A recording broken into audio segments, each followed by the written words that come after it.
Presidente del Consiglio Meloni le imputa di aver dato il consenso alla modifica del MES, del Fondo Salva Stati, il giorno dopo essersi dimesso da Premier. Cosa replica? La Presidente Meloni aveva già detto il falso quando era all'opposizione durante la pandemia. Mi sorprende che insiste oggi che è Presidente del Consiglio.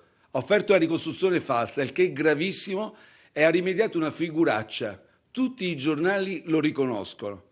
La realtà è che noi abbiamo fatto tutto alla luce del sole, con un dibattito parlamentare, e ci sono gli atti, in particolare nel dicembre del 2020.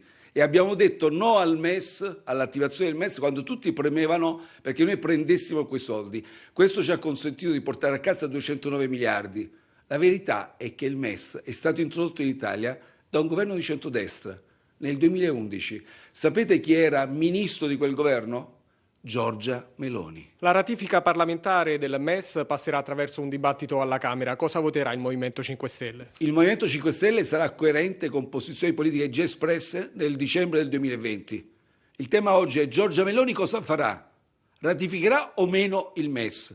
Dopo il boom degli sbarchi, dopo l'aumento delle tasse, dopo i tagli a pensioni e sanità, farà questo ennesimo tradimento dei suoi elettori?